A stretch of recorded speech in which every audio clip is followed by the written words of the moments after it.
White Noise is out. This is an adaptation of the 1980s Don DeLillo novel. Have you read White Noise, the novel? I have not. Okay, me neither. This is directed by Noah Baumbach, who made, Squid and the Whale, Margot at the Wedding, While We're Young, Marriage Story, I think most celebratedly recently, which I really, really liked. Adam Driver is Professor Jack Gladney, who teaches Hitler studies at the college on the hill. His course is advanced Nazism. He's married to Babette, played by Greta Gerwig, whose kids spot her popping pills and starting to become forgetful. And they find a jar of some drug that they don't recognise the name of, and no one's quite sure what it's doing. Anyway, this all goes on for a while, and then one day there's an accident involving moving vehicles which spills toxic chemicals to create an airborne toxic event, kind of a disaster movie thing, which means everyone has to be evacuated. Suddenly everyone takes their cars, everyone's evacuated. So it has the outward structure of a disaster movie, but while the disaster is happening and while everyone's trying to get away from the airborne toxic event and the car is doing things like ending up in the creek, all these uptight people are still talking about exactly the same stuff as they were talking about before. This, we don't have a clip. We have the trailer. It gives you a sense of the film. Okay. Here we go. Do sheep have lashes? Ask your father. We're going sideways. Dad, do sheep have lashes? Doesn't anyone want to pay attention to what's actually happening? I wish there was something I could do. I wish I could outthink the problem. There are two kinds of people in the world. Killers and dyers. Most of us are dyers.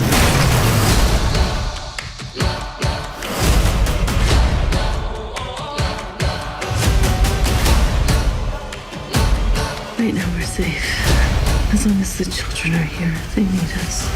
Of some persistent sense of large-scale ruin, we keep inventing hope. He looks like Steve Coogan.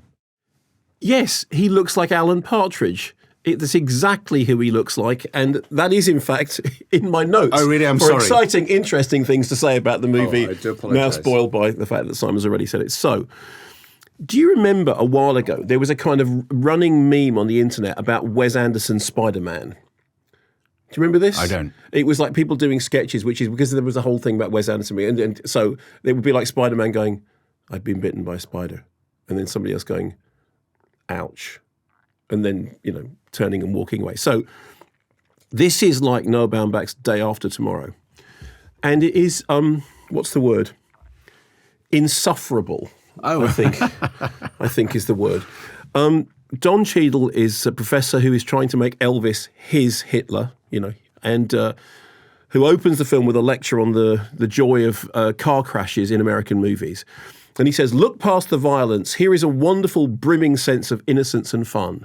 And I spend a lot of the movie thinking, if only some of that was in the film.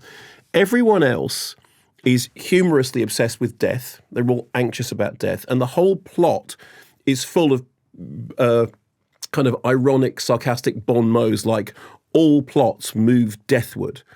Adam Driver, apart from looking like Steve Coogan and Alan Partridge, talks like someone reading text from a novel, as indeed does everyone else. Danny Elfman tries to kind of inject some Mars Attacks style theremin sounding fun into the soundtrack. But all it did was it reminded me just how much more I enjoyed the little green Martians in Mars Attacks going ack, ack, ack, ack, ack, ack, than characters looking at each other and saying, you thought Hitler would protect you. Some people are larger than life, but Hitler is larger than death. Or what if death is nothing but sound all around, uniform, white? That's the cue for you to go, white noise, white noise, white noise. White noise, white noise, or, white noise. I'm tentatively scheduled to die. Or any other number of lines that literally just read like somebody, here's the script, read that stuff out. Now, I know that that's deliberate. I do understand that the whole thing is, meant to be ironic and, finger on chin and a raised eyebrow and a little bit, but there's a very, very thin line between that and smugly annoying. And they're the wrong side. That in the clip that we just showed, the point at which you realise that Adam Driver looks like Steve Coogan, the station wagon they're in, goes off the road and goes into the creek. And then they're all still arguing about all the other stuff. And Adam Driver says, is anybody not noticing the stuff that's going on?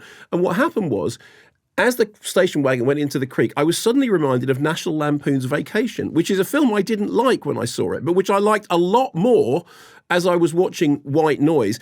And I actually started thinking, where's Chevy Chase when you need him? And that is not a phrase I ever thought I would hear, let alone think. And then it ends, only to start again sometime later, in which there's a whole other act in which we just go off into some more self-referential, very smugly pleased with itself, eyebrow, chin stuff.